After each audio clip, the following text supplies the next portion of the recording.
Alhamdulillah. Ar-Rahman. Iya. Ihdinas siratal mustaqim. Siratal ladzina an'amta 'alaihim ghairil maghdubi 'alaihim.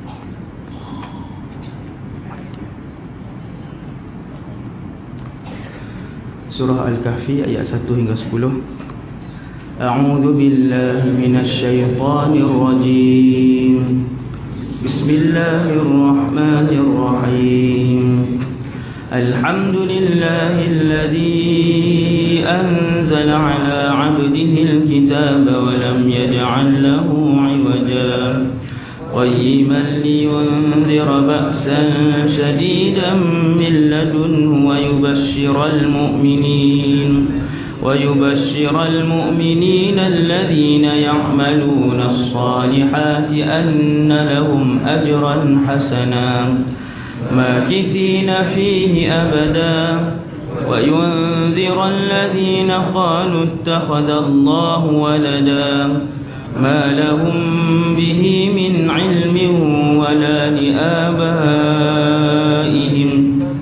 kaburat kalimatan takhruju min afwahihim in yaquluna illa kadhiba fala'allaka bakhi'un nafsaka 'ala atharihim in lam yu'minu bihadzal hadithi asafa Inna ja'alna ma 'alal ardi zinatan laha linabluwahum ayyuhum ahsanu 'amala wa inna laja'iluna ma 'alayha sa'idan juruza am hasibta anna ashabal kahfi war-raqim kanu min ayatina 'ajaba إذ أوى الفتية إلى الكهف فقالوا ربنا آتنا من لدنك رحمة وهيئ لنا من أمرنا رشدا صدق الله العظيم صلى الله ربنا على النور المبين أحمد المصطفى مرسلين صلى الله ربنا على النور المبين أحمد المصطفى سيدي المرسلين صلى الله ربنا على النور المبين أحمد المصطفى سيدي المرسلين صلى الله على النور المبين أحمد المصطفى سيدي المرسلين. السلام عليكم ورحمة الله وبركاته.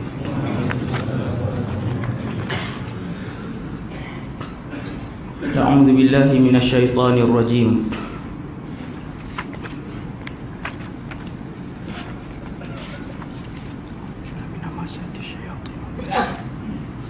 بسم الله الرحمن الرحيم.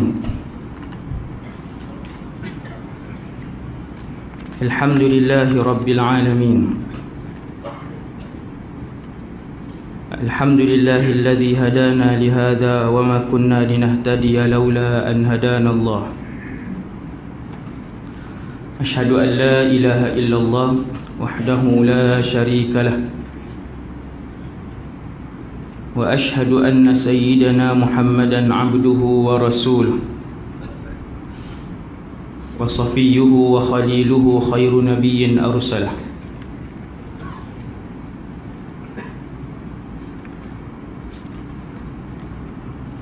ولا حول ولا قوة إلا بالله العلي العظيم ولا حول ولا قوة إلا بالله العلي العظيم.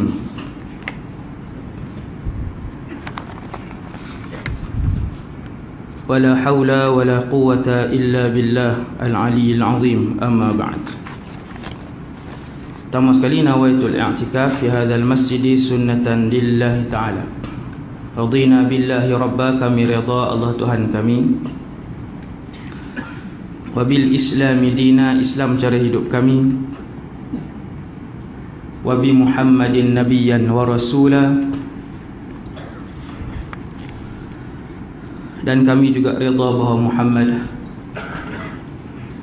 sallallahu alaihi wasallam seorang nabi dan rasul.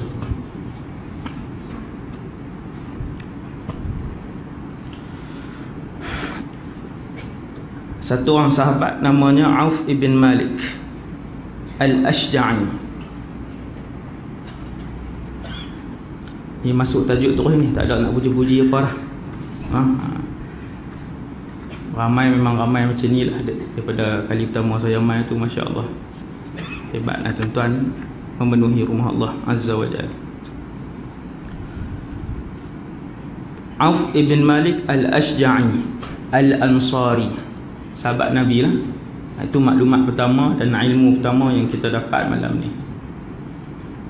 Ramai sahabat, lebih 100,000.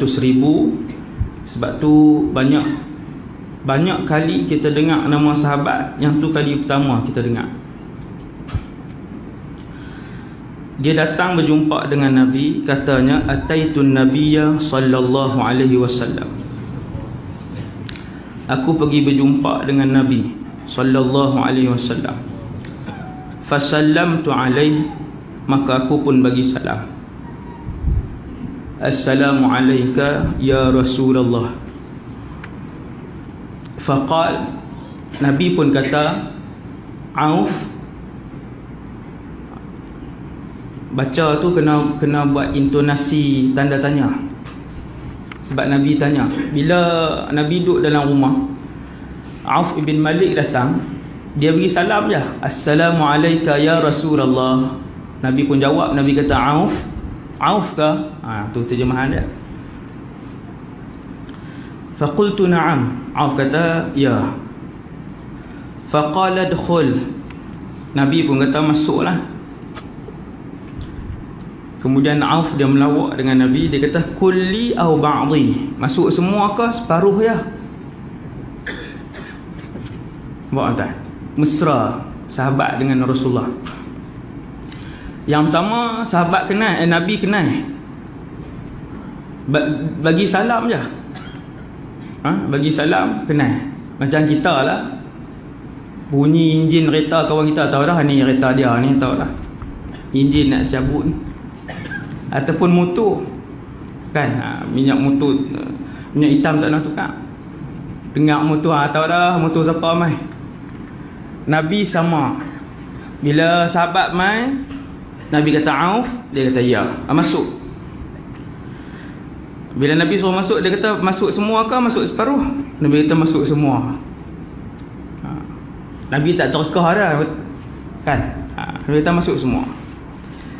Kemudian dia pun masuk. Perbualan ni menunjukkan bahawa Rasulullah ni dengan semua orang sahabat. Nabi rapat. Sebab itu tidak hairanlah kenapa Nabi SAW merindui umatnya yang tidak pernah melihat. Satu orang manusia, Rasulullah ni yang sangat menyayangi umatnya. Kata para sahabat, Nabi menyayangi umatnya melebihi menyayangi dirinya sendiri. Auf pun masuk. Kemudian dia duduk dengan Nabi SAW. Nabi kata, ya Auf, wahai Auf. Auf, nama Auf, Ain waw fa. Nabi kata, Auf, u'dud sittan baina yadayyi as-sa'ah. Kamu kira 6 benda di hadapan aku, selepas 6 ini adalah kiamat. Wahai Auf, kira 6 benda aku nak sebut sekarang, selepas 6 ini kiamat. Awaluhunna, pertama, mauti, kematianku. Maka menangis Auf ibn Malik Al-Ashja'i Al-Ansari di hadapan Nabi SAW, sehinggalah kata Auf ibn Malik, Aku tak boleh tahan bila Nabi kata kewafatanku, kewafatan Rasulullah, sehinggakan Nabi terpaksa menenangkan aku. Kemudian kata Auf, satu. Kan Nabi suruh kira, dia pun kata satu. Kemudian kata Nabi, Fathu Baitul Maqdis, pembukaan Baitul Maqdis. Auf kata dua. Tuan-tuan tengok yang mana yang berlaku, yang mana tak lagi. Hak ni antara hadis yang diriwayatkan dalam Sunan Abu Daud. Dalam Sunan Abu Daud, nombor hadis 4298 ke surat 1838. Antara yang sangat jelas daripada hadis ni yang Nabi bagi tahu kita tentang kedudukan zaman ini, tentang kedudukan di zaman ni. Kemudian kata Nabi, selepas Nabi sebut pembukaan Baitul Maqdis, Baitul Maqdis akan ditawan oleh orang Islam. Auf kata dua, ithnain dia sebut. Kemudian Nabi sebut mautun yakunu fi ummati ya'khudhuhum mithla qu'asil ghanam. Ketiga, berlaku kematian di kalangan umatku disebabkan suatu penyakit yang pelik, iaitulah kematian mengejut. Dia mai satu zaman, kata Nabi, kamu akan tengok ramai di kalangan umat aku sudah mati mengejut, kemudian mati pula kena penyakit yang umat sebelum ni tak kena. Ada zaman ni? Banyak zaman ni. Hampir tiap-tiap tahun keluar penyakit baru, dikeluar penyakit baru, dikeluar penyakit baru. Walaupun teknologi perubatan semakin canggih, dia main penyakit baru, penyakit baru. Yang banyak mana pun duit orang kaya tu, mati. Dia akan mati. Tuan-tuan tengok berapa banyak jutawan mati. Yang kawan-kawan kita sendiri mati. Auf pun kata tiga. Ni Nabi sebut ni. Nabi kata, Auf, kira aku nak sebut 6 tanda ni selepas berlakunya tanda-tanda ni kiamat. Kemudian kata Nabi, fitnatun takunu fi ummati wa 'azzamaha. Kamu akan tengok di kalangan umat aku akan berlaku fitnah. Kemudian fitnah itu merebak menjadi dahsyat. Fitnah ni banyak. Wahai Auf, kamu akan melihat akan berlaku di kalangan umat aku fitnah begitu banyak. Dan kemudian dia merebak dengan cepat. Wa'azzamaha. Semua orang sebatkan fitnah tu tak kira siang malam. Dan tak ada siapa takut untuk menyebarkan sesuatu fitnah, untuk menyebarkan sesuatu maksiat, untuk menyebarkan sesuatu jenayah ataupun kemurkaan, sesuatu yang boleh menyebabkan kemurkaan Allah Azza wa Jalla. Banyak kan? 100 tahun pertama, 200 tahun pertama, 300 tahun pertama lepas Nabi wafat mungkin tak ada suasana tu. Tapi hari ni, siapa saja yang tuan-tuan dengar di kalangan ulama-ulama besar dunia Islam, daripada Yaman, daripada Syria, daripada Mesir, daripada Palestin, daripada Iraq, mereka akan bercakap bahawa kita berada pada kemuncak fitnah zaman ini.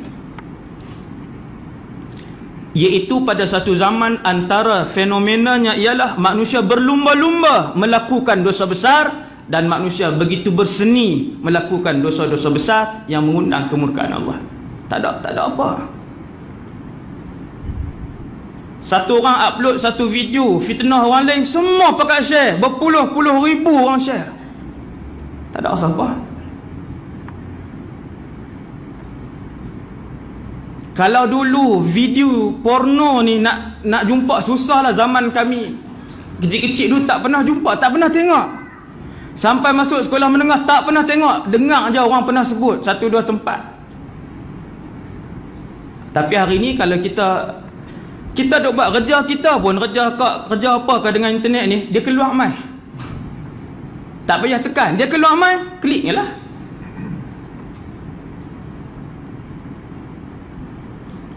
Bukan sahaja video seks, video porno orang-orang barat.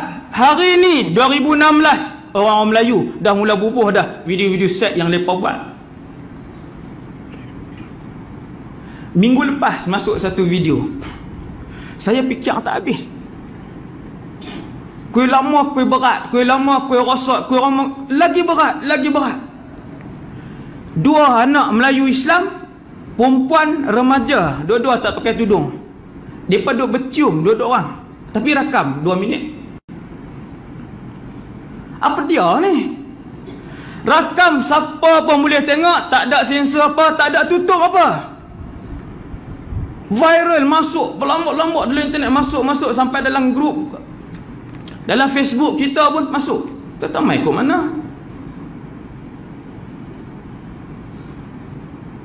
Perhati lah Melayu Islam.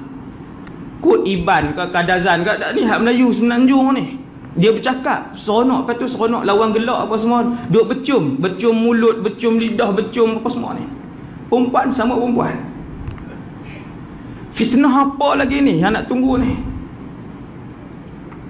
Nabi kata, Auf, kamu akan melihat di kalangan umat aku fitnah akan merebak dengan dahsyat.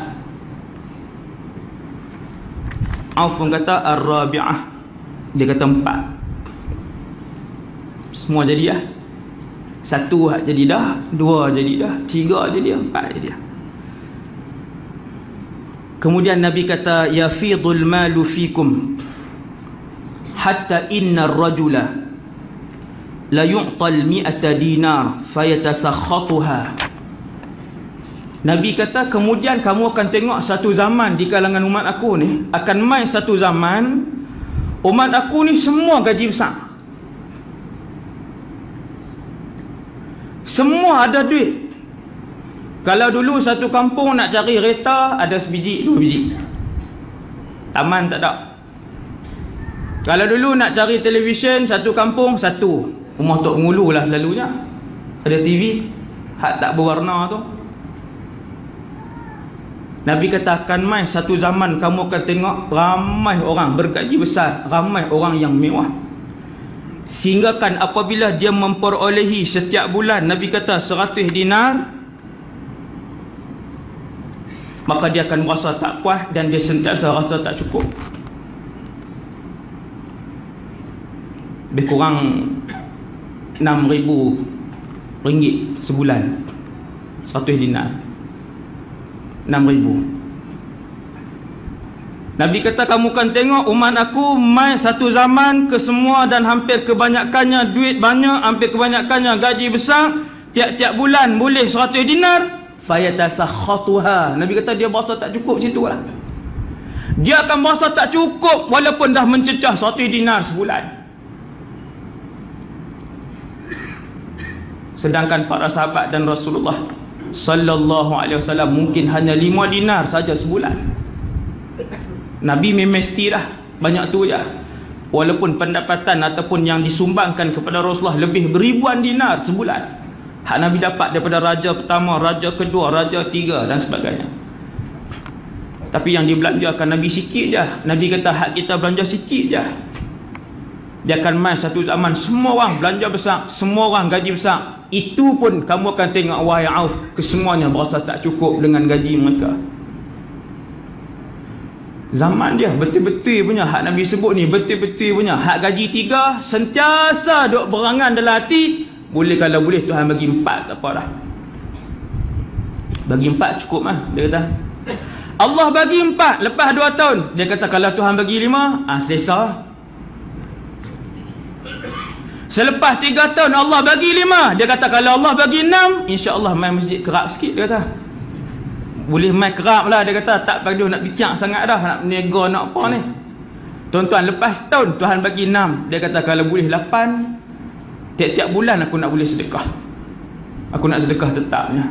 Semua macam tu. Semua nak lebih. Nabi kata mai satu zaman. Ni hak nombor 5 ni. 5 ke 4? 5. Umat aku pulih duit, setiap bulan boleh banyak duit, dia tetap tak puas hati. Zat hak ni pun berlaku dah. Nabi kata Auf, Kira 6 benda aku nak sebut ni, berlaku 6 ni, kiamat. Kemudian Nabi pun sebut yang terakhir. Ni kita tunggu yang mana. Kata Nabi, hudnatun takunu bainakum wa baina banil asfar fayasiruna ilaikum ala 80 ghayah. Qultu wa mal ghayah? Qala ar-rayatu tahta kulli rayatin 12,000 fusqatul muslimina yawma idhin fi ardin yuqalu laha al-ghutah fi madinatin yuqalu laha Dimashq. Dimashq ni Damsyik, Syria. Ni tajuk kita hak 2 bulan lepas kot, kan? Kelebihan Syria. Kata Nabi yang ke-6, kata Nabi, wahai Auf, apabila berlaku perdamaian di antara kamu dan Bani Asfar, kemudian mereka mengkhianati kamu dan menyerang kamu di bawah 80 bendera, mesti jadi dengan izin Allah, sebab Nabi tidak pernah berbohong. Mesti jadi. Dan hak ni belum berlaku.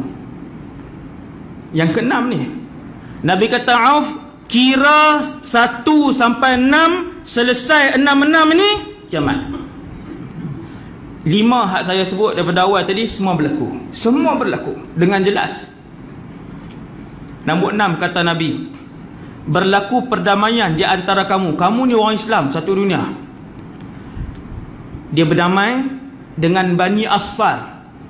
Bani Asfar bila sebut dalam hadis banyak, dalam Bukhari, dalam Muslim, dalam Abu Daud, Ibnu Majah, dalam Musnad Imam Ahmad, bila disebut Bani Asfar, jumhur ulama hari ini sebut Bani Asfar ialah Eropah dan Amerika Syarikat.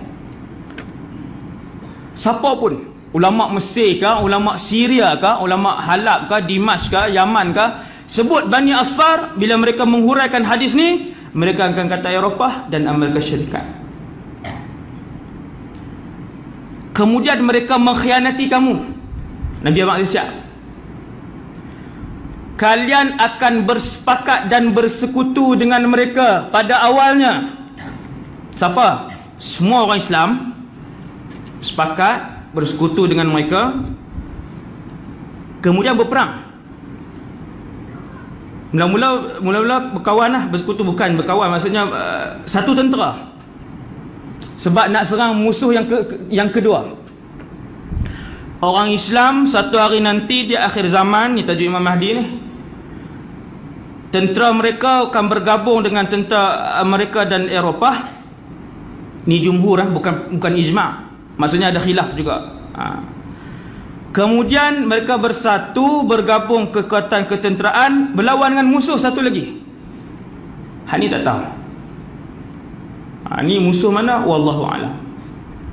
Setelah menang Bani Asfar, kata Rasulullah, akan mengkhianati kalian. Jaga-jaga.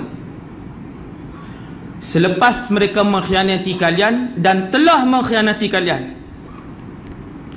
kita yang dah tahu hadis ni, bila kita lalu fasa tu nanti, wallahu a'lam, bila kita lalu fasa tu nanti, kita tahu. Selepas kita bergabung, kita tahu Nabi kata lepas ni mereka akan khianat kita. Hati-hati. Bergabung tetap bergabung, sebab benda ni Nabi sebut dah, sebab nak lawan dengan hak satu lagi yang lebih besar.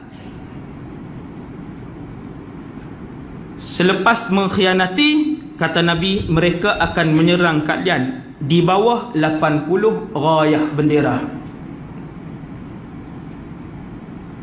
Panji lah zaman tu, rayah ni panji.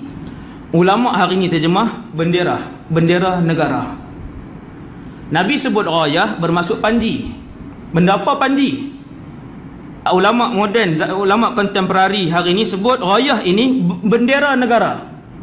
80 bendera negara Bani Asfar, yang kita asalnya di peringkat awal kita bergabung, kemudian mereka khianat kita, kemudian perang yang seterusnya yang disebut Armageddon ni, yang disebut Al-Malhamatul Kubra. Ni hak perang ni, hak perang akhir tu, iaitu perang terbesar dalam sejarah kemanusiaan, di antara orang Islam sedunia dan juga orang-orang kafir sedunia. Mereka bergabung. Hak ni Nabi kata 80 bendera. Auf pun tanya, ya Rasulullah, apa tujuan 80 bendera tadi, 80 panji tadi? Kata Nabi, tujuannya adalah untuk berperang. Di bawah tiap-tiap bendera itu ada 12,000 orang tentera. Kali ya tuan, 80 bendera kali 12,000, berapa tentera lepas? Lebih kurang 960,000 bilangan tentera mereka. Besar tak tuan perang ni? Besar. Perang itu iaitu yang pejalan kaki tu.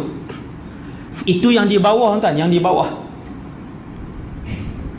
Sama ada menggunakan senjata moden, teknologi moden, ataupun semua teknologi moden ni jadi rosak, pakat balik guna peralatan lama, wallahu a'lam, tak tahu.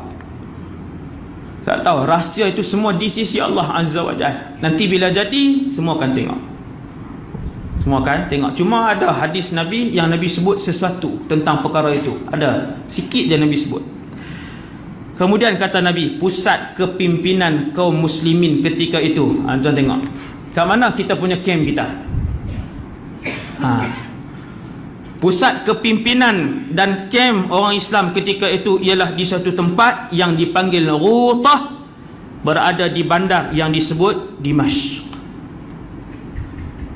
Saya belajar di Dimashq 7 tahun.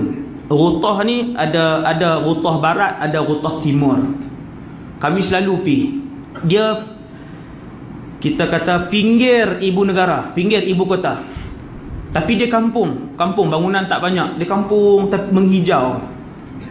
Air di sana banyak, buah-buahan, tanam-tanaman banyak. Ghutah. Sampai hari ni namanya Ghutah. Sampai hari ni. Nabi kata kem terkuat umat Islam dunia pada peperangan terbesar ketika itu ialah di Ghutah. Dan Ghutah ini kata Nabi di sebuah bandar, nama bandar itu Dimashq. Hak ni tak ada khilaf. Syria yang pertama, Dimashq terutamanya, dia akan menjadi kem pertahanan umat Islam terkuat dunia ketika perang itu. Ni maklumat. Kena tahu kau Ustaz, kena tahu. Sebab Nabi kata apabila kalian mendengar beliau di bai'ah, iaitu Imam Mahdi, falhaquhu, pergilah mendapatkannya untuk menyertainya, walau habwan ala salji, walaupun terpaksa merangkak di atas salji. Pasal apa Nabi sebut salji? Khilaf. Ada ulama kata Nabi nak sebut kata susah nak pi. Ada satu lagi kumpulan ulama kata proses bai'ah itu, peristiwa bai'ah itu akan berlaku ketika musim salji. Itu khilaf, itu bukan ijma'. Yang tu maksudnya boleh berlaku hak ni, boleh berlaku hak ni. Ada ulama kata tak, bukan maksud Nabi begitu. Nabi maksudkan nak pi itu susah. Susah sebab nak kena tinggal kedai. Susah sebab nak kena tinggal jawatan. Dah DG 50 berapa dah. Susah sebab nak kena tinggal dalam akaun ada 180,000. 180,000 tu melampau sangat. Nak tinggal macam mana? Susah. Untuk mendapatkan syahid. Maka Syria ataupun Damsyik khususnya penting pertahanan terkuat, dan yang keduanya disebutkan oleh Nabi SAW akan keluar ketika mana berlaku peperangan itu. Khairu juyushin ala ahli al-ard, tentera terbaik di atas muka bumi Allah, minal Madinah, daripada Madinah. Madinah di sini ulama hadis kata bukan Madinah Munawwarah. Madinah di sini ialah Dimashq. Benteng pertahanan terkuat Nabi sebut dah siap-siap, Dimashq, Ghutah, Syria maksudnya. Begitu juga tentera Islam terkuat juga akan datang daripada sana, walaupun tentera Imam Mahdi ni main daripada seluruh dunia. Dulu kita pernah tengok video tentera-tentera Bashar al-Assad, banyaklah, ada ribu video dalam YouTube, beribu-ribu video, boleh tengok kezaliman yang dilakukan. 2 tahun lepas pernah tengok satu video, dia korek besar lubang, tolak mujahidin yang mujahidin tempatan ni, mujahidin yang dipimpin oleh para ulama Syria. Depa tolak 5 orang, kambuh hidup-hidup.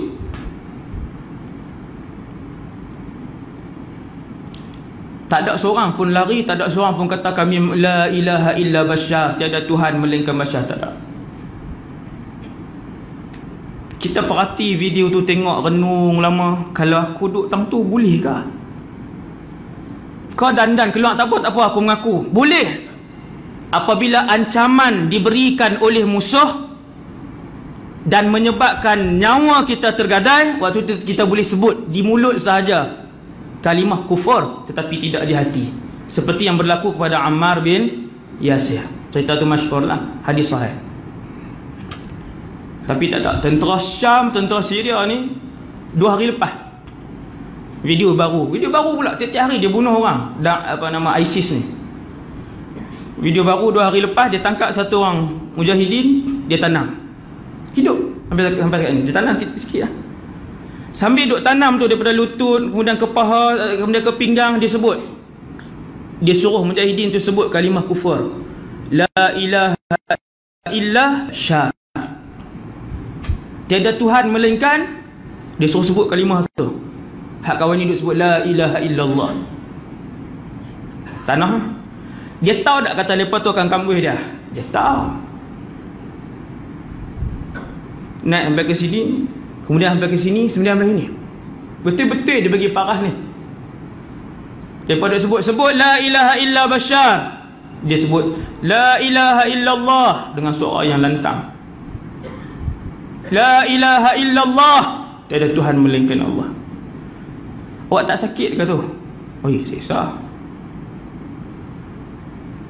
Tu tanam sampai sini, nampak mata, kemudian tanam semua.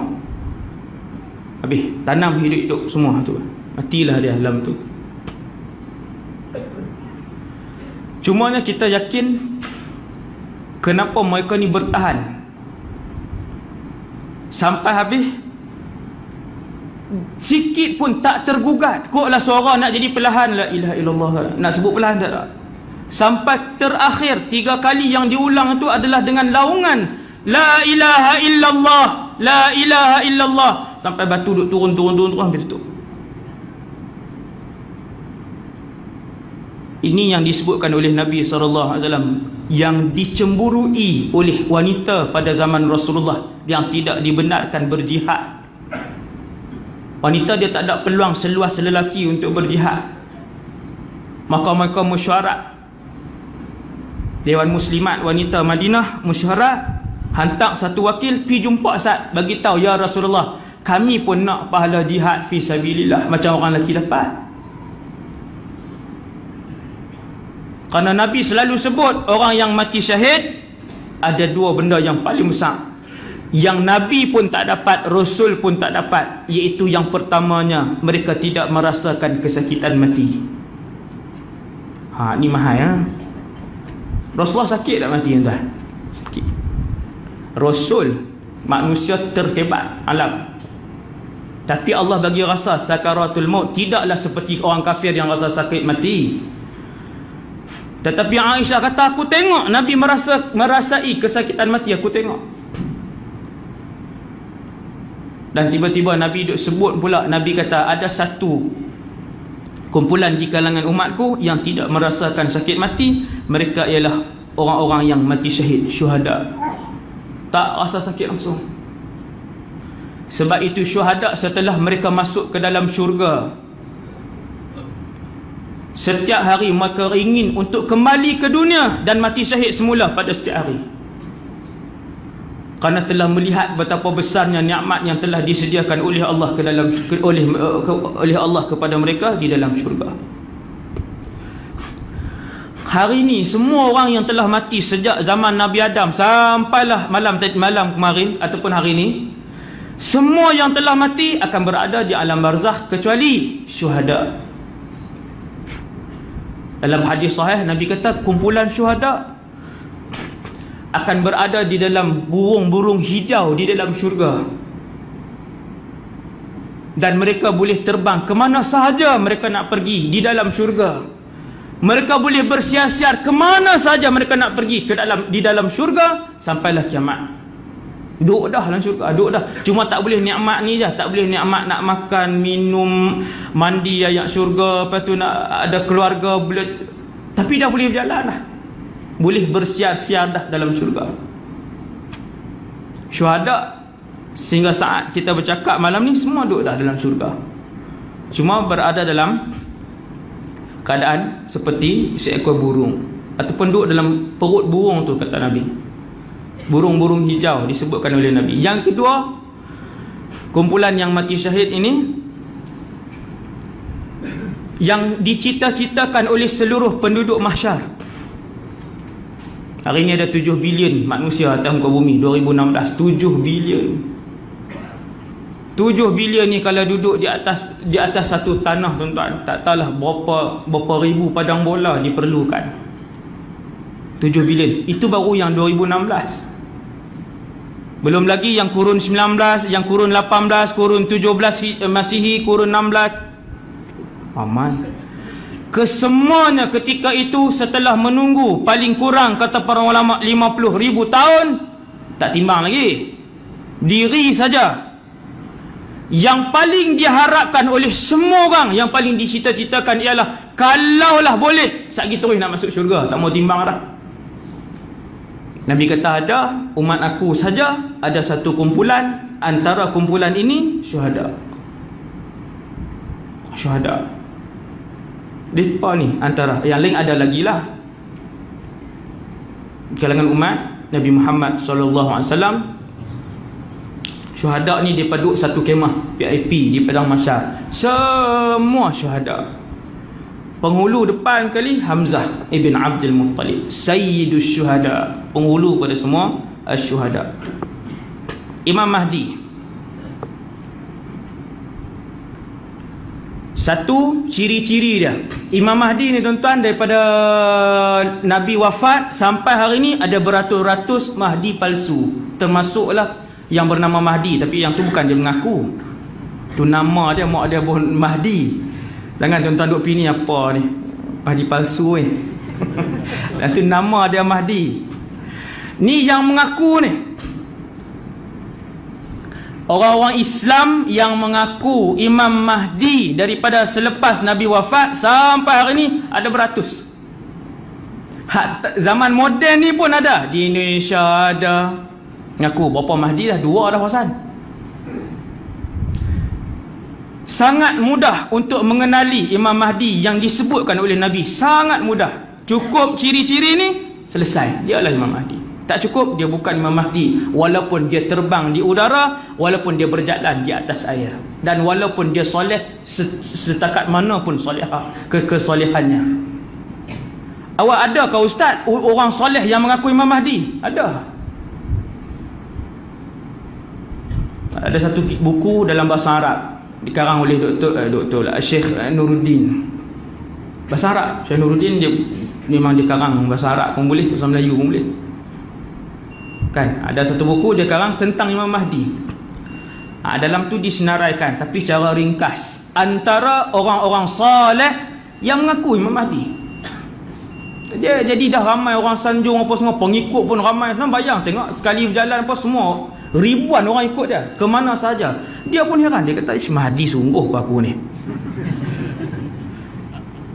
Dia pun bila dah ramai apa semua pengikut taat dengan dia siang malam, dia pun mengajak, dia kata Mahdi sungguh ke macam mana ni. Akhirnya dia mengaku dia Mahdi dan dia palsu. Sebab dia tak cukup semua syarat tadi. Dia mesti cukup semua syarat yang disebutkan oleh Nabi SAW. Yang pertama kata Nabi, Mahdi ini mestilah seorang lelaki. Itu syarat satu. Syarat satu, dia mesti lelaki. Kalau orang perempuan duk mengaku apa semua, oh duk ramai ikut dia, yang tu lagi awal lah, kita tak percaya. Hak nak mengaku, hak belah ni yang boleh mengaku. Kena hak lepas syarat pertama ni, hak belah ni lah. Hak belah sana awal lagi tak lepas, sebab perempuan. Itu. Yang kedua bezanya, tuan-tuan kena tahu, beza Imam Mahdi dengan dua orang lagi lelaki yang akan keluar di akhir zaman. Mereka akan hidup serentak dalam satu zaman. Yang pertamanya Al-Mahdi Muhammad ibn Abdullah, yang keduanya Isa ibn Maryam, yang ketiganya Dajjal laknatullah alaih. Tiga-tiga lelaki, dan ketiga-tiga ni akan bertemu dalam satu zaman. Tuan-tuan tengok, tanda besar kiamat nombor satu, Dajjal. Nabi kata Dajjal ni dia nak keluar bila habis semua tanda kecil. Kita duk cari tanda kecil, hak mana yang tak berlaku lagi? Hak tak sat kita baca pun semua berlaku dah. Tinggal satu je. Nabi sebut dengan jelas, wahai Auf, kira 6 tanda ini kalau berlaku kiamat. 5 dah, tinggal satu. Apa dia? Hak tajuk Imam Mahdi tadi ni. Kita duduk tahu mana? Ni Imam Mahdi, ni Dajjal. Memang dia duduk sezaman. Maka dengan sebab tu kata para ulama, betapa dekatnya kurun ini dengan peristiwa-peristiwa besar itu. Betapa dekatnya umat Nabi Muhammad kurun ini dengan peristiwa-peristiwa itu. 3 lelaki ni, Dajjal dah ada. Dia dah ada, dia dah dewasa, sedia untuk keluar saja. Maksudnya telah pun dilahirkan, dia manusia, dia laki-laki. Dulu kita dah sebut dah, jelas Dajjal. Kemudian Nabi Isa sama juga. Nabi Isa pun telah dilahirkan, dah pun orang kata dah jadi Nabi, kemudian diangkat ke langit kedua sebelum meninggal. Nabi Isa ibn Maryam telah diangkat ke langit kedua sebelum meninggal. Dah ada lah. Bukan kita nak tunggu dia lahir, tak. Beza dua lelaki ini dengan Al-Imamul Mahdi ialah Imam Mahdi ini akan lahir daripada perkahwinan yang sah seorang wanita dan seorang lelaki. Dia akan lahir. Dia akan lahir. Selepas dia lahir, dia dilahirkan, dia akan hidup seperti seorang manusia biasa. Melalui zaman ataupun fasa bayi, kemudian fasa remaja, kemudian macam biasa. Sekarang dah 1400 tahun Nabi sebut hadis berkenaan dengan Imam Mahdi. Adakah dia telah dilahirkan? Kalau tuan-tuan tanya ni 2016, wallahu alam. Tak ada ulama boleh jawab dengan pasti 100%. Ya, dia telah dilahirkan. 2 hari lepas saya jumpa Muhum sembang apa semua. Dia kata sikit lagi, sabar Ustaz, nak keluar arah. Cuma saya nak sebut bezanya, Imam Mahdi ni akan sampai 1 hari dia dilahirkan. Bila? Wallahu alam. Tapi bila dah dekat masanya, Allah akan mentakdirkan si ibu tadi melahirkan anak tadi. Bukan dia seorang si ibu, tak. Dia berkahwin apa semua, mengandung, kemudian melahirkan. Itu yang kedua lah. Dia punya beza dia kan. Kemudian yang ketiganya, kata Nabi, yuwati usmu husmi wasmu abihi isma abi. Namanya seperti namaku, nama ayahnya seperti nama ayahku. Ini nombor 3. Hadis sahih. Imam Mahdi nama dia mesti nama seperti nama aku, nama ayahnya mesti seperti nama ayahku. Maksudnya nama dia apa? Muhammad bin. Dia tak boleh reka. Ni kita semua tak boleh ni. Saya Muhammad Adi Anwar bin Ayub, tak boleh dah. Bin Ayub lain terus dah. Tu imam tak boleh, mufti pun tak boleh, siapa pun tak boleh. Dia mesti ayah dia Tuan Abdullah. Dan ada orang kita yang memang namanya Muhammad bin Abdullah, ada. Tapi adakah dia Mahdi? Kena tengok syarat lain pula. Satu, lelaki. Yang kedua, apa dia yang kedua Ustaz? Apa dia? Lahir dia tu. Dia mesti lahir. Yang ketiga, namanya sama seperti nama Rasulullah, nama ayahnya seperti nama ayah Rasulullah. Nama dia mesti Muhammad bin Abdullah. Kuih sempit dah. No, tak boleh, tak ramai dah orang boleh mengaku. Yang ketiga, kata Rasulullah, dia dilahirkan di Madinah. Habis. Yang keempat, tuan-tuan peringat saya. Lahir di Madinah, nak cari mana tuan-tuan? Kat Menalan 02. Dia mengaku Mahdi, kita tak pergi kat penalan. Jangan cakap banyak. Kita tengok ni 03 ni, 02 ni. Balik je. Cari kerja lain. Hak ni lama dah orang buat, abang dia. Kena tahu siapa nak mengaku kata dia Imam Mahdi, mai mengaji tajuk ni dulu. Lepas tu baru prepare. Tahu tak? Itu nombor 4. Hadis yang bercakap tentang Imam Mahdi mencapai tahap mutawatir ma'nawi. Sebelum saya lupa, apa maksud mutawatir ma'nawi? Banyak sangat sahabat yang bercakap tentang hadis ni. Dia jadi kuat. Lebih kuat, senang bahasa mudah, lebih kuat daripada hadis sahih. Isu Imam Mahdi ni disebutkan oleh Rasulullah di banyak keadaan, di banyak tempat, sehingga dia jadi mutawatir ma'nawi. Lebih kuat daripada sahih. Itu yang keempat, dia dilahirkan di Madinah. Imam Mahdi, dia orang Madinah, lahir Madinah. Dan yang kelima, dia keturunan Nabi SAW. Kuih susah tu. Dia lahir Madinah, dia keturunan Nabi SAW. Maksudnya dia cakap bahasa apa tuan? Bahasa Arab. Tahun bila di India, dalam ceramah anak murid kepada Dr. Zakir Naik, mai satu orang pemuda ni 40-an kot, cakap last kali dia kata sebenarnya sayalah Imam Mahdi. Buat dah. Lepas tu ustaz tu tengok dia tak fikir lama, dia senyum-senyum, dia kata macam inilah, Imam Mahdi boleh cakap bahasa Arab. Boleh tak kamu cakap sikit bahasa Arab? Dia kata boleh. Alhamdulillahirrabbilalamin, Ar-Rahmanirrahim, Maliki Yaumiddin. Semua kat gelak habis dah lah. Orang tahu muhung lah. Dia tak boleh. Dia tak payah guna dalil lain. Tu je hak yang senang je. Dia tak lepas dah. Yang kelima, dia mesti keturunan Nabi SAW.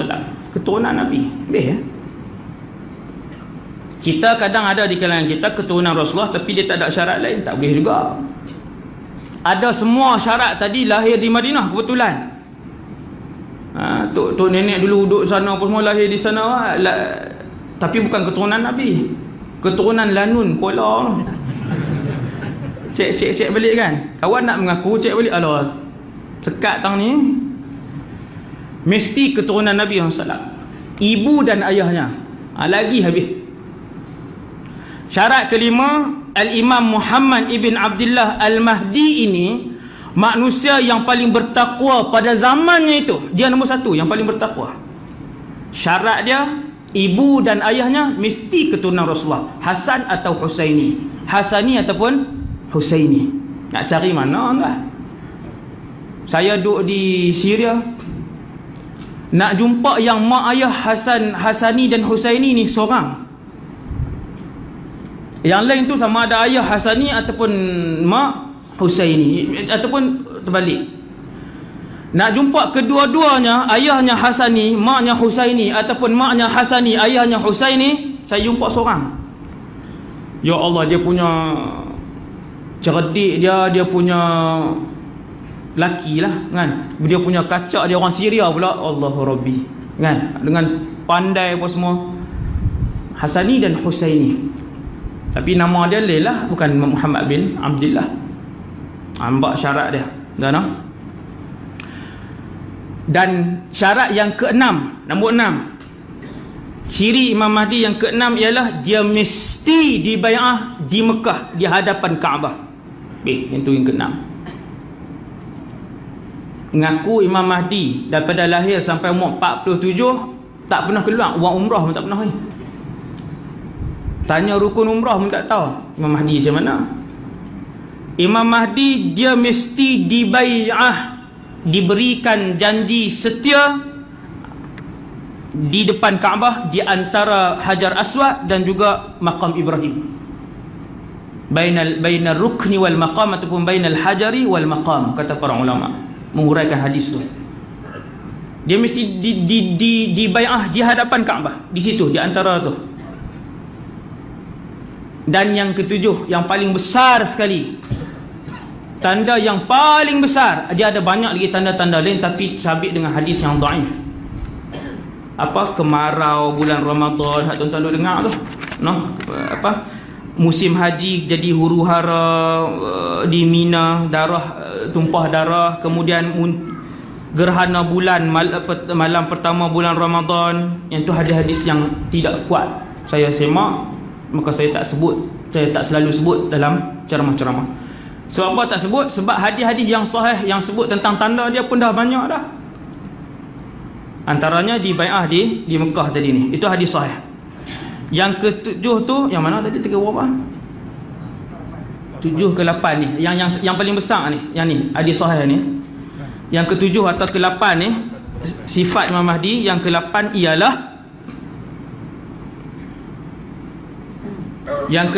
ialah ketika mana dia dibai'ah akan keluar satu tentera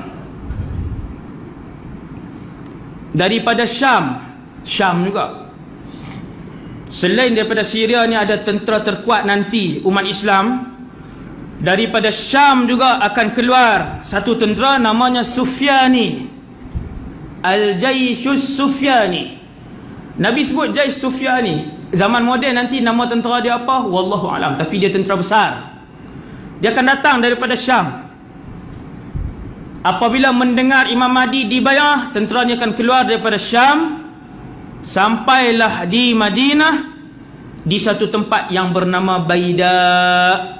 Ada Baida ni dekat dengan Zulhulaifah, tempat miqat tu. Tuan-tuan boleh pergi.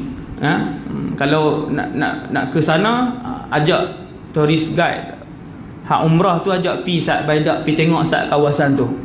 Tempat tu Nabi sunnah sebut, iaitu apabila tentera itu sampai, hadis ni ada dalam Bukhari dan Muslim atau Muslim, sampai di Baida, tentera itu akan ditelan oleh bumi kesemuanya, 99.9%, kecuali seorang atau dua, kata Nabi. Ada riwayat seorang, ada riwayat dua tentera, semua kena telan. Itulah petanda paling besar bahawa yang sedang dibai'ah di Mekah sana adalah Al-Imamul Mahdi. Mengakulah 1000 orang soleh, lagi tak ada tentera yang ditelan di Baida, maka yang mengaku 1000 soleh tadi ni bukan Imam Mahdi. Ulama kata yang ni petanda muktamad. Petanda muktamad bahawa yang dibai'ah di Makkah itu Mahdi ialah apabila kalian melihat ada tentera yang ditenggelamkan oleh Allah. Bumi buka macam tu, telan semua sekali, termasuk orang kampung hak sikit-sikit yang duduk ada rumah sikit. Hak tu yang Sayyidina Aisyah tanya, ya Rasulullah, kaifa yukhsafu bi awwalihim wa akhirihim wa laysa minhum wa fihim man laysa minhum. Macam mana ditelan semua sedangkan ada di kalangan mereka yang bukan tentera? Itu panjang tu tajuk niat kan. Jadi kesemuanya ditelan tentera tu, daripada panglima 1 sampailah yang basuh periuk, semua kena telan kecuali seorang dua yang selamat. Untuk apa yang selamat ni? Yang selamat ni lah yang akan kembali ke Syam seorang, ke Madinah, ke Mekah seorang, akan bagi tahu bahawa kesemua tentera Sufyani dah mati. Yang keluar lah masih lagi berbaki. Setelah Imam Mahdi, dia lahir, dia membesar seperti seorang manusia biasa, tapi seorang lelaki yang saleh, remaja yang saleh, membesar sampai dia berumur di antara 30 hingga 40. Waktu tu dia akan keluar. Ini yang keberapa tu? Dia akan keluar mengisytiharkan dirinya ketika mana dia berusia di antara 30 hingga 40 tahun. Waktu tu dia akan keluar daripada Madinah. Kemudian dia pergi ke Mekah. Nabi kata dalam satu hadis yang riwayat Imam Hakim, sanad dia sahih, hadis Abu Sa'id Al-Khudri, umat aku di akhir zaman mereka akan diuji oleh Allah dengan bala syadid, bala'un syadidun min sultanihim. Umat aku di akhir zaman mereka akan diuji dengan ujian yang sangat berat daripada pemerintah mereka. Pemerintah buat panggil habis-habisan. peras ugut rakyat, susahkan rakyat, penjarakan rakyat. Kita akan tengok pemimpin-pemimpin Islam zalim kebanyakannya. Pemimpin Islam bukan zalim yang biasa, zalim yang paling akhir tahap dia. Sehinggalah kata Nabi, hatta tadhiqal ardu anhum. Sehinggalah orang Islam jadi sempit, susah. Fayab'athullahu rajulan min ummati. Ketika itu Allah akan hantar seorang. Ni hak kita tengok ni baru duk bunga-bunga dia. Hak kita tengok orang Islam satu dunia, ke semua negara Islam ditadbir oleh pemimpin-pemimpin yang zalim. Ini bunga-bunga dia. Tak mana pemimpin yang adil. Saya tak kata semua, saya kata tadi majoriti.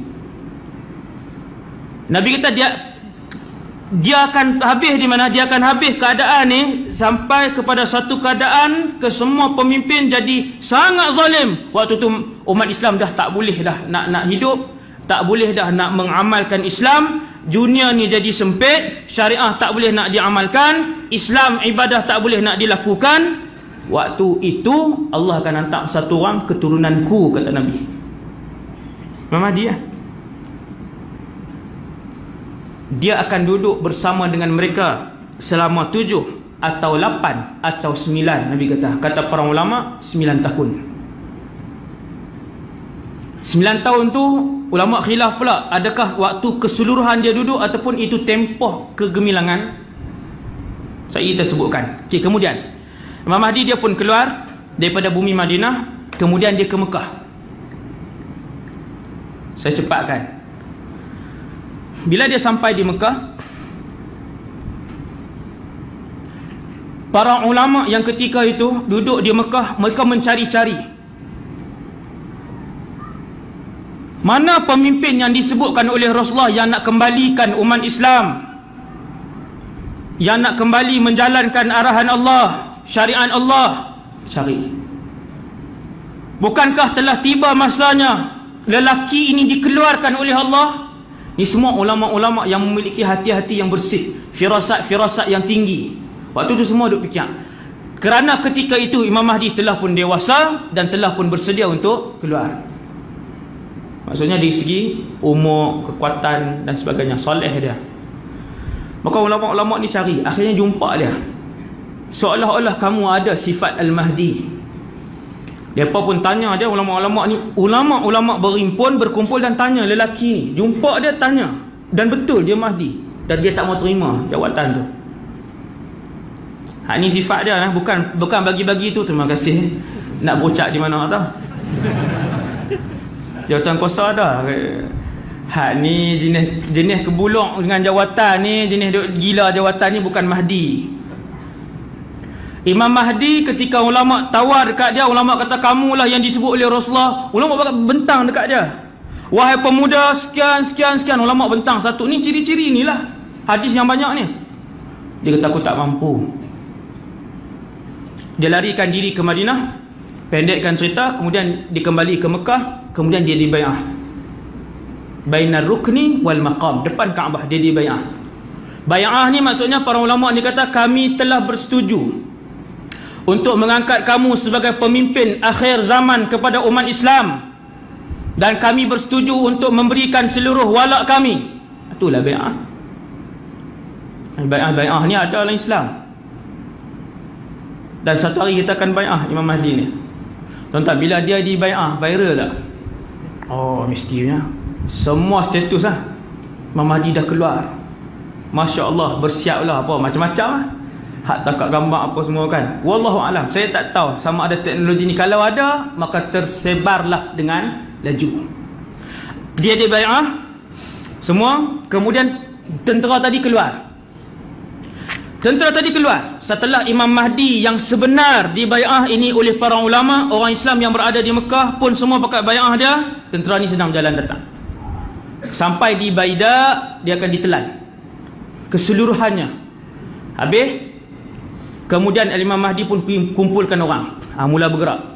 Dia orang Madinah, dibai'ah di Mekah. Dia akan bergerak ke Syam, dan pusat pemerintahannya ataupun tempat dia berkemah, tempat dia statik, tempat dia camp dia adalah di Masjidil Aqsa di Palestin, di Baitul Maqdis. Tuan-tuan, setelah dia siapkan tentera dan sebagainya, dia akan bergerak ke sana. Dia bergerak ke sana, menawan sekali lagi Baitul Maqdis.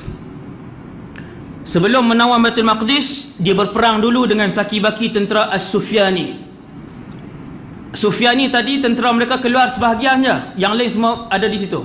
Tentera mana saya tak tahu, cuma Nabi sebut jelas di Syria. Jadi Al-Imam Mahdi bawa para tentera ni. Dalam masa yang sama, umat Islam mujahidin daripada seluruh dunia datang. Ini baru perang yang sebenar, kan? Kita malam ni, kan, nak tahu kita pi ke dak, tanya diri kita malam ni. Kalau hak diri kita malam ni, hati kita jawab payah kot, maka payahlah kalau dia keluar 5 tahun lagi pun.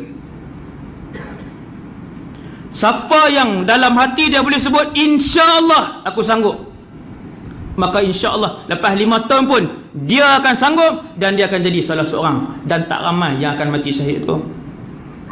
Tak ramai yang akan dapat kelebihan ni. Dahsyatlah tuan-tuan. Kelebihan dia apa? Saya kita sebut cara laju. Kemudian dia pun berlawan dengan saki-baki Sufyani, menang. Bila menang, dia boleh masuk dalam Baitul Maqdis. Dia dan tentera-tenteranya, yang lain pun makin duk datang apa semua, bergabung. Kemudian mereka menguasai Palestin. Duduk situ. Dipendekkan lagi, hadis, satu lagi hadis sahih yang diriwayatkan dalam Sahih Muslim. Riwayat dalam Sahih Muslim, iaitu ketika mana mereka telah pun bertapak, Imam Mahdi dan tentera-tenteranya bertapak di Palestin, Baitul Maqdis. Dia dekat je Baitul Maqdis dengan Syria, dengan Dimash ni sebelah je, sebelah menyebelah, dekat-dekat. Kemudian mereka mendengar tentera Bani Al-Asfar telah pun turun daripada arah A'maq dan Dabiq. Turun dah. Semua mai dah. Kalaulah waktu tu teknologi moden kesemuanya terbatal, tak berfungsi lagi, maka tentera-tentera tu pun turun dengan kuda. Tak tahu lah. Wallahu a'lam. Tapi kalau tidak terbatal, yang sana turun macam biasa. Nabi sebut tentera Bani Al-Asfar akan turun ke satu kawasan. Tuan-tuan, Nabi sebut jelas-jelas perkataan tu. 2 bulan lepas saya sebut dah. A'maq ataupun Dabiq. A'maq ada dalam Turki, ataupun A'maq ada dalam Syria, Dabiq ada dalam Turki ataupun sebaliknya. Dua nama tempat tu sebelah menyebelah, dekat-dekat, bercantum. Sebelah menyebelah A'maq dan juga Dabiq. Mereka berkumpul daripada Rom, semua Bani Al-Asfar akan bergabung dan berhimpun di situ. Di situlah sebanyak 80 bendera. Juta lah tuan-tuan, juta. Tentera darat ni saja juta. Oh, tak tahulah luah mana tuan. Seluah-luahnya. Waktu tu bergeraklah tentera Al-Imamul Mahdi. Waktu tu daripada seluruh dunia lah. Mujahidin daripada Malaysia, daripada Filipina, daripada wallahualam berapa orang, daripada Singapura, daripada Thailand, daripada India, seluruh dunia akan pergi. Duk pilih ni. Nabi kata walau habwan 'ala salji, walaupun merangkak di atas salji, pergi, kata Nabi, pergi.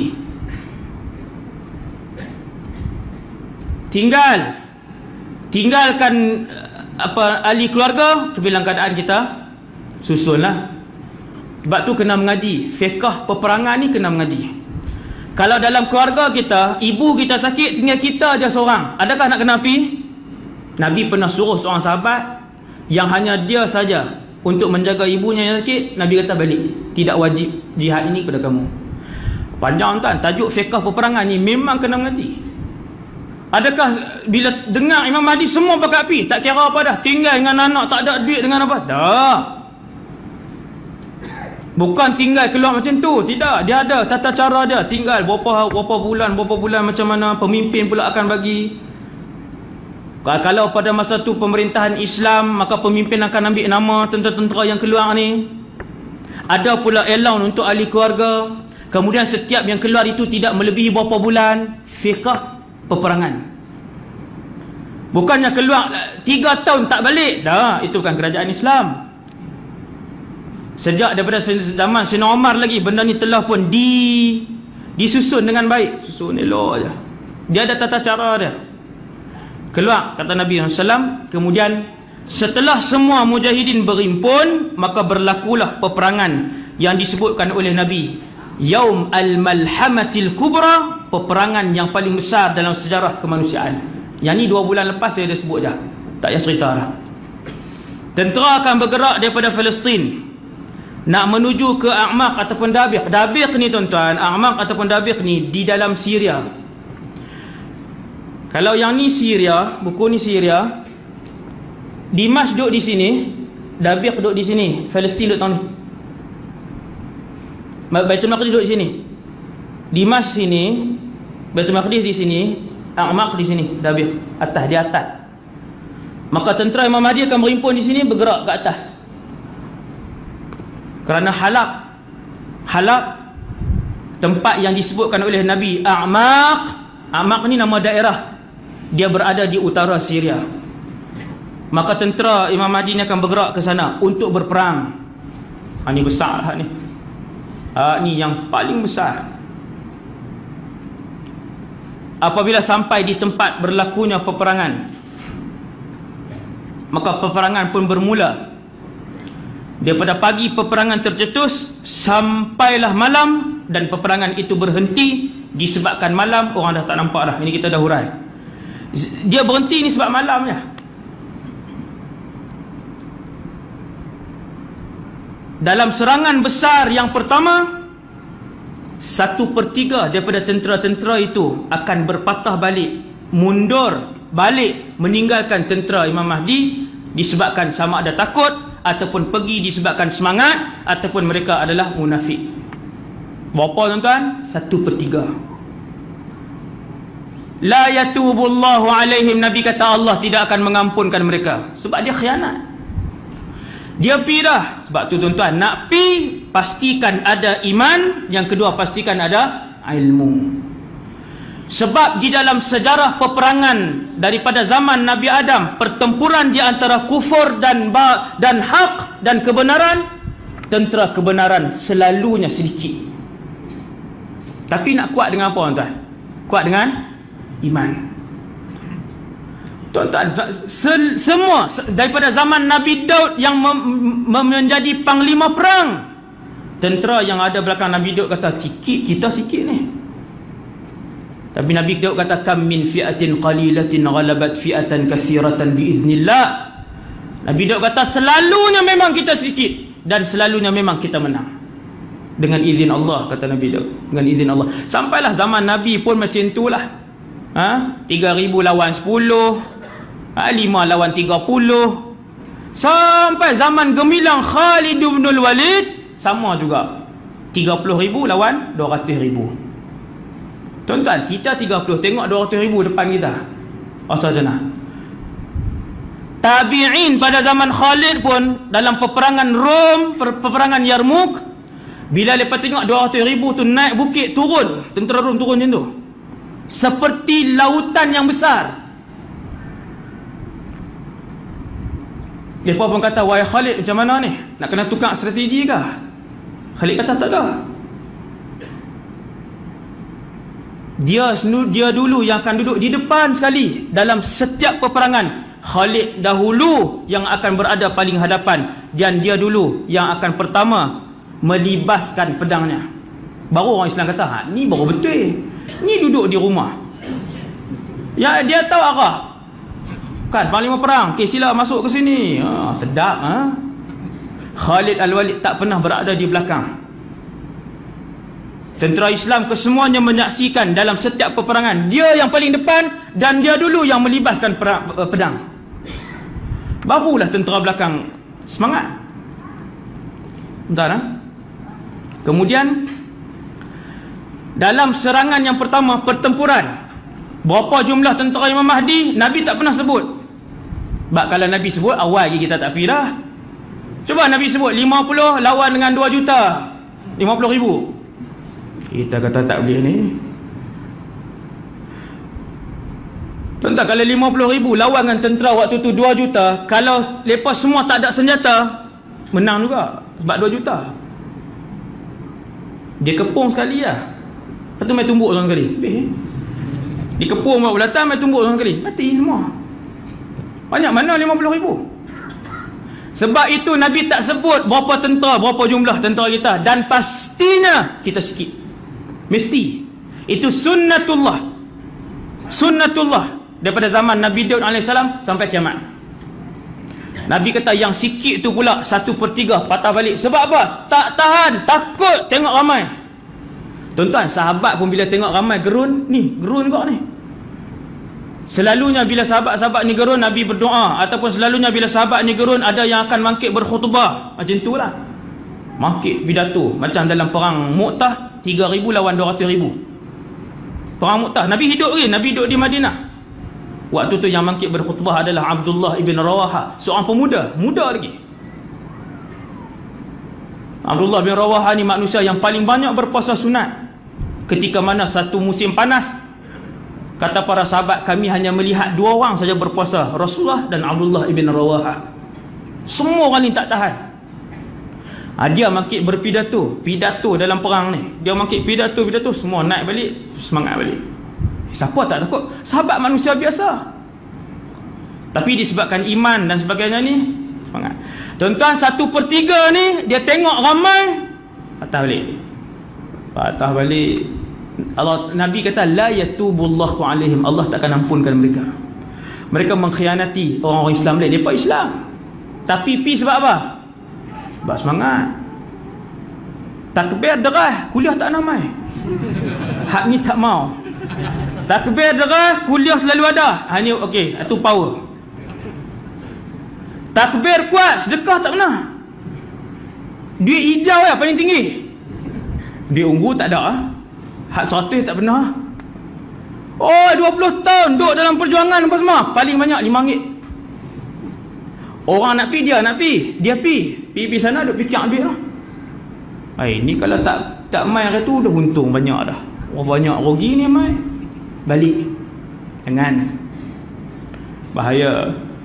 Hak 1/3 ni tidak diampunkan oleh Allah. Balik. Esok berlaku lagi pertempuran yang sengit sampai malam. Nabi kata pertempuran yang kedua 1/3 mati syahid. 1/3. Kalaulah kata umat Islam waktu tu 50,000, balik 15 tinggal 30, 1/3 mati syahid tinggal 15. Tetapi dalam hadis-hadis dhaif tentang Imam Mahdi disebutkan bahawa keseluruhan tentera Mahdi adalah awliyaullah. Semua wali. Sebab tu menang. Pada hari ketiga pertempuran besar, orang Islam menang. Hak 1/3 tu. Dalam banyak hadis-hadis saya sebut dhaif, disebutkan bahawa kesemua tentera Mahdi adalah awliyaullah. Semua wali. Semuanya ibadahnya hebat, tak ada dendam dengan orang, tak ada dengki dengan orang, tak takut duit habis, kesemuanya puasa sunat banyak, kesemua wali. Kita apa nak wali nikah lah. Hak tu lepas dah, dia kata tak apa Ustaz, satu dapat dah. Kita dengan duk dendam dengan orang lagi, dengan duk Allahu Rabbi, tak tahu. Sebab tu tak ramai. Dan betapa ruginya kalau kita terlepas peluang nak mati syahid yang tu tuan-tuan, maka tak ada lagi lah peluang untuk umat Nabi Muhammad yang kurun 20 ni untuk mati syahid. Kalau terlepas peluang mati syahid dalam peperangan itu, maka tiada lagi istilah syahid. Habis dah, itulah perang. Kita rasa tak sempat duduk zaman Nabi nak mati syahid. Dah, Allah Subhanahu Taala bagi berita gembira kepada umat akhir ini, mereka akan berperang dengan cicit Nabi SAW dalam peperangan yang paling besar. Ni peluang kita ni. Okey, kemudian pada pertempuran yang ketiga umat Islam menang walaupun tinggal satu je. Sebab semua hebat tuan, semua hebat. Tuan-tuan, kalau aulia ni dia makan banyak kan macam kita? Makan sampai sandang ada, makan sampai tak boleh nak mayang, tak boleh dah, nak buka Quran tak boleh dah ustaz. Tuan-tuan tengok orang soleh makan dia. Termasuk saya lah, bukan ni. Tengok saya bersilat macam mana ni. Ada dalam bilik tu tahu ah. Subhanallah. Orang soleh, tuan-tuan kawan dengan orang soleh, makan dia banyak mana? Allahu akbar. Ada. Ramai kawan-kawan orang soleh, sikit ya. Sampai hari ni. Sampai hari ni ramai di kalangan kawan-kawan yang soleh-soleh ni makannya sikit. Hatinya tak dendang dengan orang, ibadahnya banyak, kuat hatinya. Dan kemudian habis menang. Ketika menang ini harta banyak. 2 bulan lepas saya dah sebut dah. Ada satu hari 9.30 kita berhenti 10 minit ni. Ada satu hari zaman Abdullah bin Mas'ud hidup, Rasulullah dah wafat, Abu Bakar semua dah wafat. Abdullah bin Mas'ud dia hidup, orang mai kat dia. Orang kata, wahai Abdullah, bumi Kufah waktu tu jadi merah disebabkan debu apa semua tu. Orang kata dah kiamat wahai Abdullah, dah kiamat wahai Abdullah. Dia kata belum. Kerana kiamat tidak akan berlaku selama mana kalian belum melihat suatu peristiwa perang dan dalam peperangan itu harta rampasan perang dikembalikan. Siapa pun tak mau. Perang mana tuan? Perang ni. Ketika umat Islam dengan Imam Mahdi tadi habis perang dah menang, tuan-tuan bayang tengok berapa banyak harta rampasan. Allahu Rabbi. Lagi banyak tentera musuh, lagi banyaklah harta rampasan. Maka ketika mereka duk bahagi harta rampasan apa semua ni, tiba-tiba terdengar suara Dajjal telah pun keluar. Dia memang zaman tu. Memang zaman tu lah. Sebab lepas peperangan tu Imam Mahdi akan perang dengan tentera Dajjal. Jadi bunyi suara, dan suara tu sebenarnya suara yang bohong. Cumanya disebabkan Imam Mahdi dan tentera-tenteranya memang semua tahu tentang dekatnya kedatangan Dajjal. Maka mai suara ni beritahu Dajjal telah pun keluar, mereka pun siap. Pertamanya mereka menghantar wakil 10 orang penunggang kuda terbaik pada zaman tu. Bila berita tu dia jadi zaman fitnah, berita tu jadi dipercayai habis. Dia disebar, dibesarkan sehingga kan umat Islam ketika tu menghantar 10 orang penunggang kuda terhebat ala wajhil ard, di atas muka bumi Allah.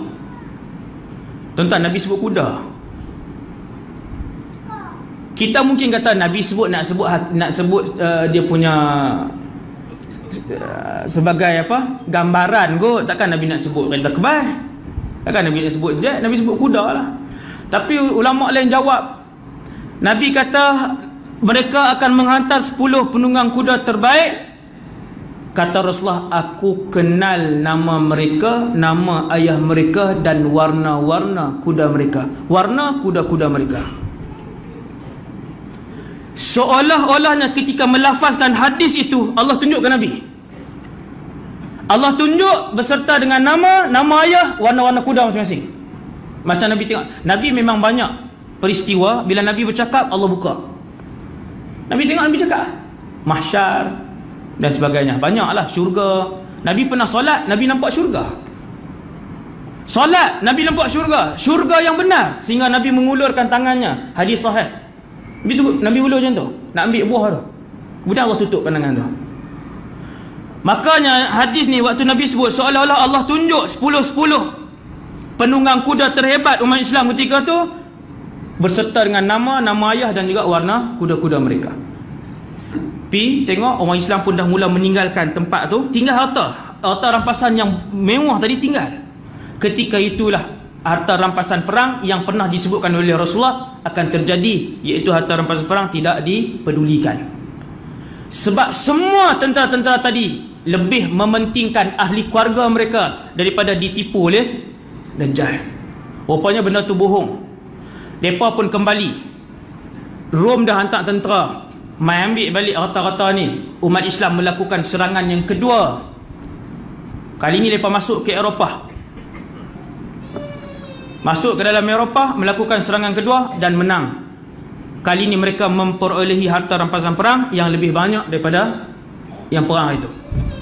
Lagi banyak. Kemudian habis. Nah, kemudian habis 5 minit lagi. Dajjal keluar di Asfahan ataupun Khurasan. Yang tu kita dah sebut dah itu. Kemudian Dajjal pimpin tentera dia. Kemudian setelah Dajjal pusing menipu dan mensyirikkan umat Nabi SAW sebahagian besar, kemudian mereka bertembung di antara tentera Imam Mahdi dan tentera Dajjal. Kali ini Imam Mahdi tak boleh, sebab Dajjal ini telah ditakdirkan oleh Allah hanya satu orang yang boleh bunuh dia, iaitulah Nabi Isa. Kemudian Imam Mahdi membawa tenteranya menuju ke Syria, Dimashq. Masuk ke dalam satu masjid. Ada riwayat solat subuh, ada riwayat sebut solat zuhur. Yang ni semua tuan-tuan dah pernah dengar. Ketika dah nak solat tadi, semua dah duduk dalam saf, iqamah telah pun didaungkan, Allahu Akbar, Allahu Akbar. Kemudian Imam Mahdi pun mula takbir Allah. Ketika takbiratul ihram itulah Nabi Isa turun. Turun, dia akan turun di Dimashq. Yang ni Nabi sebut jelas. Nabi tak kata negeri duk di timur ke apa ke satu, tak ada. Nabi kata Isa ibn Maryam akan turun, hidup bersama kalian selama 40 tahun, dan dia akan turun di sebuah menara putih, Syarqiyah Dimashq, di timur Damsyik. Ketika mana Mahdi sedang bertakbiratul ihram, dia akan turun di antara sayap dua orang malaikat. Tangan kanannya di atas sayap seorang malaikat dan tangan kirinya di atas sayap seorang malaikat. Turun macam tu. Tu macam dia. Kan macam cerita Hollywood kan. Tapi hak ni real punya. Nampak malaikat buat turun. Dia pegang macam tu pula. Turun sampai ke bawah. Pergi ke depan. Imam Mahdi nak ke belakang. Nabi Isa pegang. Ni semua Nabi cerita ni. Nabi kata ba'dukum umara'u ba'din takrumatullahi li hadhil ummah. Semua ada hadis, cuma saya tak baca, jadi lagi panjang. Kata Nabi Isa, Allah telah mentakdirkan bahawa umat ini sebahagiannya akan menjadi sebahagian imam kepada orang lain, sebahagiannya akan menjadi imam kepada sebahagian yang lain, bukan aku. Kenapa? Takrumatullah li hadhil ummah, penghormatan dan kemuliaan Allah kepada umat ini. Punya mulia umat Nabi SAW. Padahal yang turun tu Rasul lah tu. Bukanlah semua umat Nabi Muhammad ni lebih mulia, tetapi secara umumnya Allah memuliakan umat ni secara umum. Subhanallah. Imam Mahdi pun naik jadi imam. Habis semayang, Imam Mahdi yadfa'ul khilafah li Isa. Itu tajuk hadis dia. Imam Mahdi menyerahkan jawatan khilafah itu kepada Nabi Isa. Nabi Isa pun ambil jawatan tu, semua pakat bai'ah dia. Dia pun bawa ke sebuah pintu. Bila buka ada Dajjal. Kejar Dajjal sampai Palestin. Daripada Dimashq sampai ke Palestin, kejar Dajjal dan semua tentera-tentera kanan Dajjal. Hak duk ikut Dajjal daripada hari pertama ni, tentera-tentera paling elit.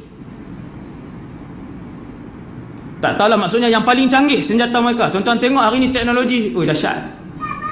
Dahsyat. Dia akan dikejar, kemudian dibunuh di Babul Lud. Habis, Dajjal pun mati.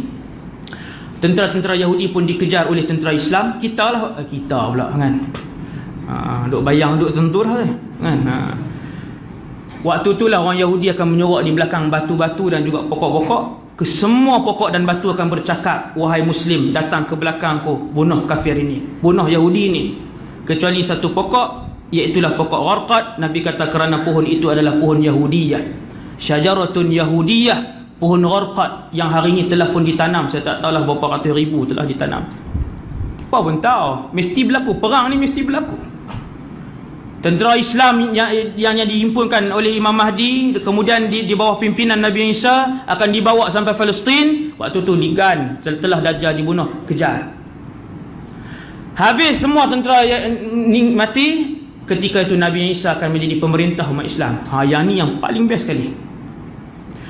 Buat kali yang kedua, Allah menjadikan seluruh muka bumi ni, tuan-tuan, ke semua benua di atas muka bumi Allah ni tak ada orang miskin, tidak ada penjenayah. Orang kafir tu tak ada. Nabi Isa tidak paksa untuk masuk Islam, tak wajib, tak paksa. Tetapi dunia ini kembali aman, dunia ini kembali barakah, hingga kan kata Rasulullah, kanak-kanak bermain dengan binatang-binatang buas, kanak-kanak bermain dengan ular yang telah ditarik bisanya oleh Allah Azza wa Jalla. Yang ni yang ulama kata 9 tahun Imam Mahdi akan duduk menjadi orang kedua kepada Nabi Isa, memerintah muka bumi ni. Besar waktu tu satu parti lah, kan, satu ya. Mau ke tak mau, semua tunduk pada Nabi Isa dan juga pemerintahannya. Menjadi kembali barakah. Kata Rasulullah, kali kedua dan itulah kali terakhir bumi ini kemuncak barakah. Seorang petani kalau dia nak tanam, dia lalu di tanah dia baling ya. Dia tak bubuh baja, dia tak letakkan air, kata Rasulullah. Dia tinggal dan kemudian dia akan naik. Pokok-pokoknya akan naik sendiri. Kemuncak kan, kemuncak. Waktu tu emas akan dibawa, dijunjung merata-rata. Sebab apa? Sebab nak bagi kat siapa tak tahu. Semua orang kaya. Ini zaman kegemilangan kan. Zaman ini zaman keberkatan. Semayang semua orang khusyuk. Tak ada orang lah nak curi motor kita, kan. Selamatlah tak kat luar kan. Lah tak dalam rumah boleh pamit masuk. Allahu Rabbi. Zaman itulah yang kita impikan, teringin. Tapi nak pergi zaman tu nak kena lalu ni hak ngeri tak sat ni. Berapa fasa dajjal, fasa perang terbesar sebagainya. Moga-moga Allah mengurniakan syahid kepada kita. Setakat tu dulu insya-Allah kuliah ringkas ceramah pada malam ni. Aqulu qali hadza astaghfirullahal azim li wa lakum. Subhanakallahumma wa bihamdik asyhadu an la ilaha illa anta astaghfiruka wa atubu ilaik. Bismillahirrahmanirrahim. Wal 'asr innal insana lafi khusr illa alladhina amanu wa 'amilus shalihat. Tawassaw bil haqq wa tawassaw bis sabr. Dan sekali lagi ada kutipan untuk sekolah saya, ada tak bagi tahu tadi kan? Ada. Yang hari tu 2 bulan lepas alhamdulillah, 6,700. Banyak dan alhamdulillah tu. Kan terima kasih kepada semua yang sudi membantu inilah sekolah. Bismillahirrahmanirrahim. Alhamdulillahirabbil alamin. Wassalatu wassalamu ala asyrafil anbiya'i wal mursalin wa ala alihi wa sahbihi ajma'in. Allahumma 'allimna ma yanfa'una, ya Allah ajarkanlah ilmu yang bermanfaat kepada kami, wanfa'na bima 'allamtana, manfaatkanlah ilmu yang kau curahkan pada kami, wazidna 'ilman wa 'amalan wa ikhlasan fi hayatina, tambahkanlah kepada kami ya Allah ilmu, amal, ibadah dan keikhlasan dalam kehidupan kami. Ya Allah ya Tuhan kami, di kalangan kami ada yang akan dimasukkan oleh-Mu ya Allah ke dalam syurga-Mu. Ya Allah ya Tuhan kami menumpang keberkatan mereka ya Allah. Ya Allah ya Tuhan kami, sekiranya di kalangan kami ada ahli syurga-Mu ya Allah, kami menumpang kasih sayang-Mu kepada mereka ya Allah. Dengan keberkatan dan juga kemustajaban doa mereka ke hadrat-Mu ya Allah, maka masukkanlah kami juga ke dalam syurga-Mu. Seperti mana kami dihimpunkan dalam rumah-Mu ya Allah, dalam majlis ilmu ini ya Allah, kami nyatakan hasrat kami juga inginkan redha-Mu ya Allah. Kurnia dan hadiahkanlah kepada kami ya Allah syurga firdaus-Mu, melihat wajah-Mu, berada di samping Nabi-Mu Nabi Muhammad sallallahu alaihi wasallam. Wassallallahu ala sayyidina Muhammad wa ala alihi wasallam, walhamdulillahirabbil alamin. Assalamualaikum warahmatullahi wabarakatuh.